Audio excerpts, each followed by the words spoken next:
എല്ലാവർക്കും പുതിയൊരു വീഡിയോയിലേക്ക് സ്വാഗതം. നമ്മുടെ SIRമായി ബന്ധപ്പെട്ട എന്യൂമറേഷൻ ഫോം എങ്ങനെയാണ് പൂരിപ്പിക്കേണ്ടത് എന്നാണ് ഈ വീഡിയോയിലൂടെ നിങ്ങൾക്ക് കാണിച്ചു തരുന്നത്. ഈ വീഡിയോ എല്ലാവർക്കും ഉപകാരപ്പെടുമെന്ന് വിചാരിക്കുന്നു.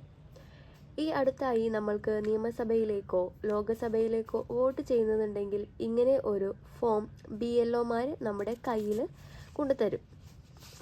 ഈ ഫോമാണ് നമ്മൾ ഫില്ല് ചെയ്ത് കൊടുക്കേണ്ടത്. ഈ ഫോമിൻ്റെ മുകളിലായിട്ട് എൻ്റെ ഡീറ്റെയിൽസ് കൊടുത്തിട്ടുണ്ട്, ഫോട്ടോയും കൊടുത്തിട്ടുണ്ട്. ഈ ഫോട്ടോയുടെ മുകളിലായിട്ട് നിലവിലെ ഫോട്ടോ പതിപ്പിക്കുക എന്നുള്ളൊരു കോളം കൊടുത്തിട്ടുണ്ട്. നമ്മൾക്ക് ഈ ഫോട്ടോ, പഴയ ഫോട്ടോ മാറ്റി പുതിയ ഫോട്ടോ നമ്മൾക്ക് ഇതിൽ വെക്കണം എന്ന് ആഗ്രഹമുണ്ടെങ്കിൽ നമുക്ക് ഇപ്പോഴത്തെ നിലവിലത്തെ ഫോട്ടോ ഇതിൽ പതിപ്പിക്കാവുന്നതാണ്. നമുക്കിനി എങ്ങനെയാണ് പൂരിപ്പിക്കേണ്ടത് എന്ന് നോക്കാം. ഈ ഫോമിലെ ഫസ്റ്റ് കോളത്തിൽ ഫില്ല് ചെയ്യേണ്ടത് എൻ്റെ ജനന തീയതിയാണ്. ജനന തീയതി, ഇവിടെ എൻ്റെ ജനന തീയതി നമ്മൾ ഫില്ല് ചെയ്യണം, പൂരിപ്പിക്കണം. നമ്മൾ എൻ്റെ ജനന തീയതി എഴുതാം. അതിൻ്റെ ഫോർമാറ്റ് DD MM YY, ആദ്യം ഡേറ്റ്, പിന്നെ മാസം, പിന്നെ വർഷം. അങ്ങനെയാണ് നമ്മുടെ ജനന തീയതി പൂരിപ്പിക്കേണ്ടത്. നെക്സ്റ്റ് രണ്ടാമത്തെ കോളത്തിൽ ആധാർ നമ്പർ, എൻ്റെ ആധാർ നമ്പറാണ് ഇവിടെ നമ്മൾ പൂരിപ്പിക്കേണ്ടത്. രണ്ടാമത്തെ കോളത്തിൽ എൻ്റെ ആധാർ നമ്പർ. മൂന്നാമത്തെ കോളത്തിൽ മൊബൈൽ നമ്പർ, നമ്മുടെ കയ്യിൽ വശം ഏത് മൊബൈൽ നമ്പറാണോ നമ്മുടെ ഉള്ളത് ആ മൊബൈൽ നമ്പർ, എൻ്റെ മൊബൈൽ നമ്പർ ഇവിടെ പൂരിപ്പിക്കേണ്ടതാണ്. നാലാമത്തെ കോളത്തിൽ പിതാവിൻ്റെ അല്ലെങ്കിൽ രക്ഷിതാവിൻ്റെ പേര്. നാലാമത്തെ കോളത്തിൽ എൻ്റെ പിതാവിൻ്റെ പേരെഴുതാം. എൻ്റെ പിതാവിൻ്റെ പേരെഴുതാം. അടുത്തതായിട്ട് വരുന്നത്, അടുത്ത കോളത്തിൽ പിതാവിൻ്റെ അല്ലെങ്കിൽ രക്ഷിതാവിൻ്റെ എപ്പിക് നമ്പർ ലഭ്യമെങ്കിൽ, എപ്പിക് നമ്പർ ലഭ്യമാണെങ്കിൽ എഴുതാം. എപ്പിക് നമ്പർ എന്ന് പറഞ്ഞാൽ നമ്മുടെ പിതാവിൻ്റെ ID കാർഡ്, വോട്ടർ IDയിലെ നമ്പറാണ് പറയുന്നത്, എപ്പിക് നമ്പർ. അത് ഫില്ല് ചെയ്യാം. എൻ്റെ പിതാവിൻ്റെ എപ്പിക് നമ്പർ. അടുത്ത കോളത്തിൽ മാതാവിൻ്റെ പേര്, ഇവിടെ എൻ്റെ മാതാവിൻ്റെ പേര് ഫില്ല് ചെയ്യാം. അടുത്ത കോളത്തിൽ മാതാവിൻ്റെ എപ്പിക് നമ്പർ ലഭ്യമെങ്കിൽ, മാതാവിൻ്റെ എപ്പിക് നമ്പർ ലഭ്യമാണെങ്കിൽ ഇവിടെ എഴുതാം. മാതാവിൻ്റെ വോട്ടർ ID കാർഡിലെ നമ്പർ ഇവിടെ പൂരിപ്പിക്കുക. അടുത്തത് പങ്കാളിയുടെ പേര്, എൻ്റെ പങ്കാളിയുടെ പേര് എഴുതാം.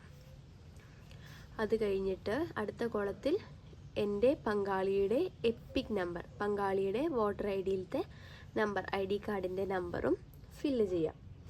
ഇത്രയൊക്കെ ഫില്ല് ചെയ്ത് കഴിഞ്ഞാൽ ഇനിയാണ് നമ്മൾ വളരെ ശ്രദ്ധിച്ച് ഫില്ല് ചെയ്യേണ്ടത്. ഒരു ഇടത് ഭാഗത്ത് ഒരു കോളം കാണാം, ഒരു വലത് ഭാഗത്തും കോളം കാണാം, 2 കോളം അങ്ങനെ കാണാം. ഇതിൽ ഇടത് ഭാഗത്തെ കോളത്തിൽ 2002 എനിക്ക് വോട്ടർ പട്ടികയിൽ എൻ്റെ പേര് ഉൾപ്പെട്ടിട്ടുണ്ടെങ്കിൽ ഈ ഇടത് ഭാഗത്ത് എഴുതാം. ഇടത് ഭാഗത്ത് 2002 വോട്ടർ പട്ടികയിൽ എൻ്റെ പേര് ഉൾപ്പെട്ടിട്ടുണ്ടെങ്കിൽ മാത്രം ഇത് ഫില്ല് ചെയ്യാം.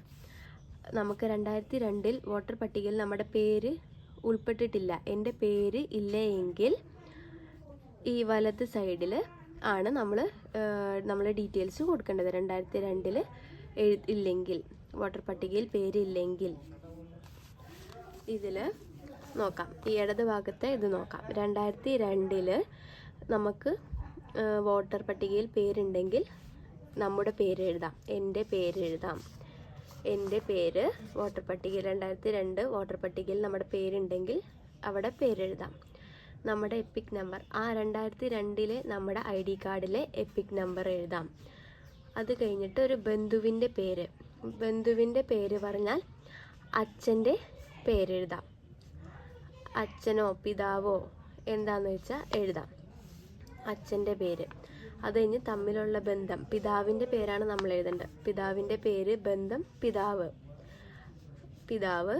പിന്നെ ഏത് ജില്ലയിലാണോ നമ്മളുള്ളത്, പിന്നെ സംസ്ഥാനത്തിൻ്റെ പേര്, നിയമസഭാ മണ്ഡലത്തിൻ്റെ പേര്, നിയമസഭാ മണ്ഡലത്തിൻ്റെ നമ്പർ, ഭാഗം നമ്പർ, ക്രമ നമ്പർ. ഇതെല്ലാം ഫില്ല് ചെയ്യാം.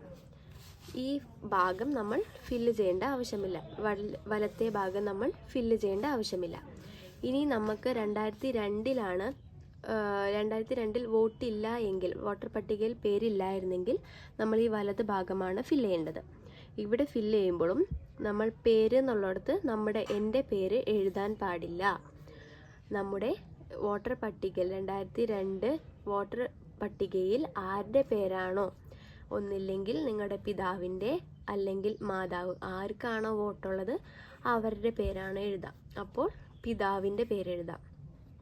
അത് കഴിഞ്ഞിട്ട് എപ്പിക് നമ്പർ ആണ് എഴുതേണ്ടത്. നെക്സ്റ്റ് കോളത്തിൽ നമ്മുടെ പിതാവിൻ്റെ അപ്പോൾ 2002 വോട്ടർ പട്ടികയിലത്തെ ID കാർഡിൻ്റെ എപ്പിക് നമ്പറാണ് ഇവിടെ എഴുതേണ്ടത്.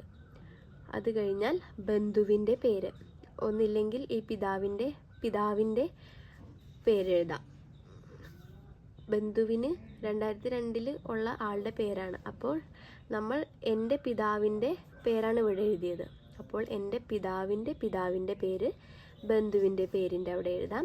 ബന്ധം പിതാവ് എന്ന് എഴുതാം. ജില്ല എഴുതാം. സംസ്ഥാനത്തിൻ്റെ പേര്, നിയമസഭാ മണ്ഡലത്തിൻ്റെ പേര്, നിയമസഭാ മണ്ഡലത്തിൻ്റെ നമ്പർ, ഭാഗം നമ്പർ, ക്രമ നമ്പർ. ഇത്രയും കാര്യങ്ങളാണ് നമ്മൾ ഈ ഫോമിൽ ഫില്ല് ചെയ്യേണ്ടത്. എല്ലാവർക്കും മനസ്സിലായി എന്ന് വിചാരിക്കുന്നു. എല്ലാവരും വീഡിയോ ഉപകാരപ്പെട്ടാൽ ലൈക്ക് ചെയ്യുക. എല്ലാവർക്കും താല്പര്യമായാൽ കാണുക, മനസ്സിലാക്കുക, ചെയ്യുക. അപ്പോൾ എല്ലാവർക്കും നന്ദി. എല്ലാവരും ക്ലിയറായിട്ട് ചെയ്യാൻ നോക്കുക.